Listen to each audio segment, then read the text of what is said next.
প্রথম কথা হচ্ছে কি যে রাজনৈতিক দলগুলোর বক্তব্য তার নিজের বক্তব্য, এখানে আমাদের হ্যাঁ বা না বলার তো কিছু নেই, বা এটা আমাদের কন্ট্রোল করারও কোনো সুযোগ নেই, কোনো ইচ্ছাও নেই। দ্বিতীয় কথা হচ্ছে যে আপনারা একই প্রশ্ন বারবার করেন, তাহলে এক একজন এক একবার উত্তর তো একটু ভিন্ন দিয়েই ফেলে, তখন একটা কনফিউশন হয়ে যায়।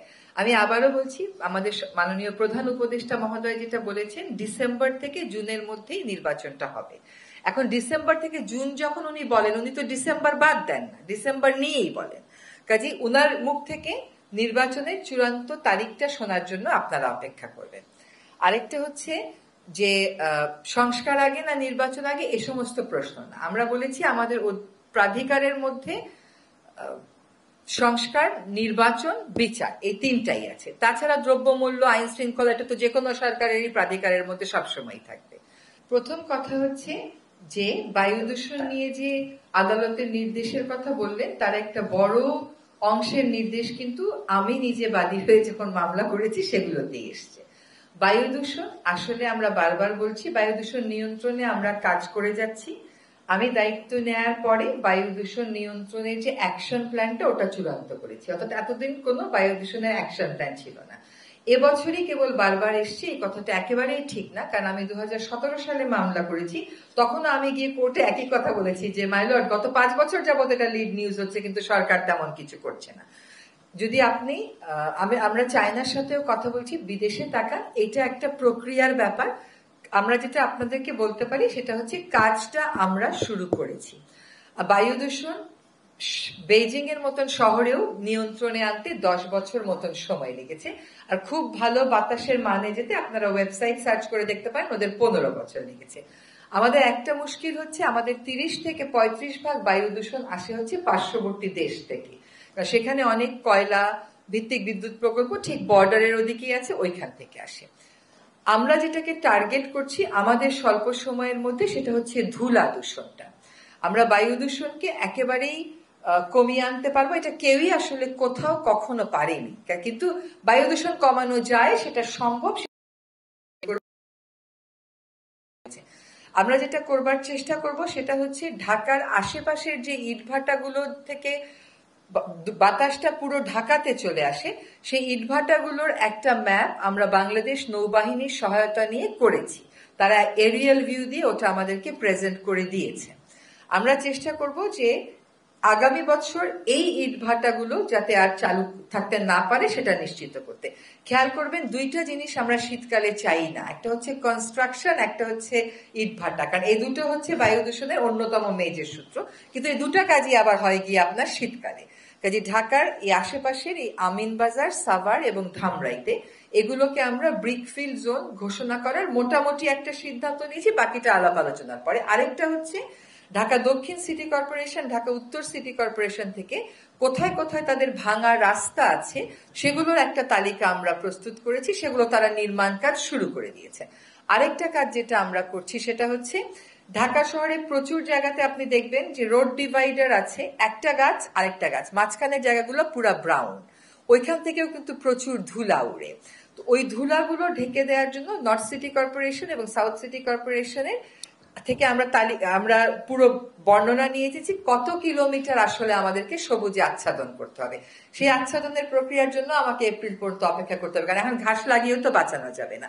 কাজে আগামী বছরের জন্য আমাদের টার্গেট হচ্ছে ধুলা দূষণটা নিয়ন্ত্রণে আনা।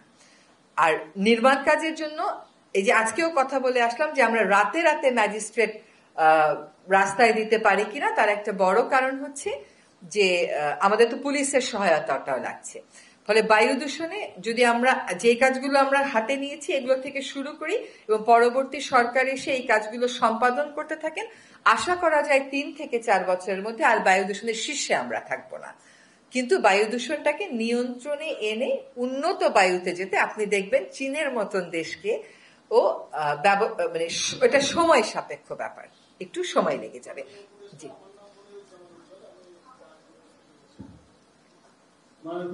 শুরু থেকে আমরা শুনে যাচ্ছি সংস্কার আগে নাকি নির্বাচন আগে, এ নিয়ে প্রতিদিনই নানা রকম কথাবার্তা হয়, আর প্রতিদিনই সংবাদ সম্মেলনে আপনারা প্রশ্ন করেন। জি সাধারণ মানুষের জি মাননীয় উপদেষ্টা গতকাল বিবিসির সঙ্গে বা জাতিসংঘের একজনের সাথে কথা শুনে বলেছেন সম্ভবত ডিসেম্বরে নির্বাচন হবে। আজকে আপনি আবার বললেন যে ডিসেম্বর থেকে জুন। শফিক ভাই মাঝে মাঝে বলেন যে এপ্রিল থেকে জুন পর্যন্ত বর্ষাকাল, সে সময় নির্বাচন উপযোগী পরিবেশ থাকবে না, সেহেতু এই নির্বাচনটা ডিসেম্বরে কিংবা মার্চের মধ্যে হবে। আর এটা এই প্রক্রিয়া যেতে হলে কিন্তু সংস্কারটা বিভিন্ন রাজনৈতিক দল চাইছে এবং আপনারাও শুরু করেছেন। আমরা জানতে পারছি না যে রাজনৈতিক দলগুলোর সাথে সংস্কার বিষয়ে আলোচনা সুনির্দিষ্টভাবে কবে নাগাদ শুরু হবে, এটা বলবেন। আর আজকে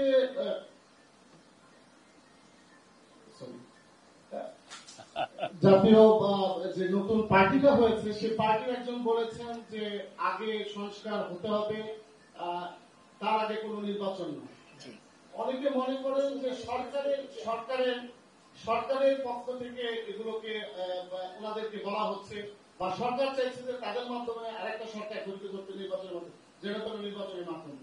আসলে সরকারের অবস্থানটা কি? সুনির্দিষ্টভাবে সরকার এই দলগুলির সঙ্গে কবে নাগাদ আলোচনা শুরু করবে এবং সংস্কার আগে নাকি নির্বাচন আগে, এটা স্পষ্ট করতে। প্রথম কথা হচ্ছে কি যে রাজনৈতিক দলগুলোর বক্তব্য তার নিজের বক্তব্য, এখানে আমাদের হ্যাঁ বা না বলার তো কিছু নেই, বা এটা আমাদের কন্ট্রোল করারও কোনো সুযোগ নেই, কোনো ইচ্ছাও নেই। দ্বিতীয় কথা হচ্ছে যে আপনারা একই প্রশ্ন বারবার করেন, তাহলে এক একজন এক একবার উত্তর তো একটু ভিন্ন দিয়েই ফেলে, তখন একটা কনফিউশন হয়ে যায়। আমি আবারও বলছি, আমাদের মাননীয় প্রধান উপদেষ্টা মহোদয় যেটা বলেছেন, ডিসেম্বর থেকে জুনের মধ্যেই নির্বাচনটা হবে। এখন ডিসেম্বর থেকে জুন যখন উনি বলেন, উনি তো ডিসেম্বর বাদ দেন না, ডিসেম্বর নিয়েই বলেন। কাজে উনার মুখ থেকে নির্বাচনের চূড়ান্ত তারিখটা শোনার জন্য আপনারা অপেক্ষা করবেন। আরেকটা হচ্ছে যে সংস্কার আগে না নির্বাচন আগে, এ সমস্ত প্রশ্ন না। আমরা বলেছি আমাদের প্রাধিকারের মধ্যে সংস্কার, নির্বাচন, বিচার, এই তিনটাই আছে। তাছাড়া দ্রব্যমূল্য, আইন শৃঙ্খলা, এটা তো যে কোনো সরকারেরই প্রাধিকারের মধ্যে সবসময় থাকবে। কাজেই রাজনৈতিক দলগুলোর সাথে সংস্কার প্রশ্নে আলোচনা কিন্তু শুরু হয়েছে, সেটা আপনারা দেখেছেন। এখন সেটা আবারও কবে আপনারা দৃশ্যমান ভাবে মিটিং করতে দেখবেন, সেটা হচ্ছে আরেকটা প্রশ্ন। সেই মিটিং এর তারিখ ঠিক হলে নিশ্চয়ই আপনারা জানতে পারবেন, কিন্তু আলাপ আলোচনা কিন্তু চলছে না যে তা না।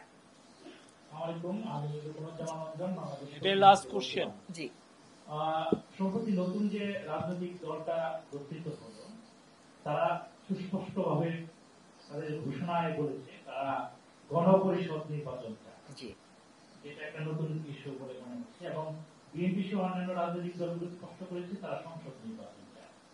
এই যে কন্ট্রাডিক্টরি, এইটার ক্ষেত্রে সরকারের অবস্থানটা একটু পরিষ্কার করেন। না, সরকারের এখানে অবস্থান নেওয়ার কোনো সুযোগ নেই। তো সরকার কেমন করে অবস্থান নেবে?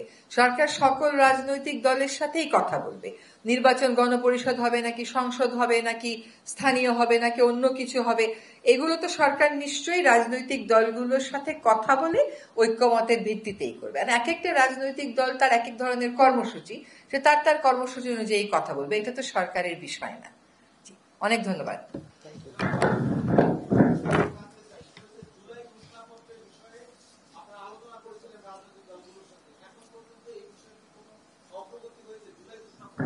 না, আপনার মানে শেষ যেটুকুন আপনারা অগ্রগতি জেনেছিলেন, তারপরে আর কোনো অগ্রগতি হয়নি। আমার জানা মতে কিছু কিছু রাজনৈতিক দল তাদের মতামত পাঠিয়েছে, কিন্তু সকল রাজনৈতিক দল এখনো তাদের মতামত চূড়ান্ত করে পাঠাতে পারেনি।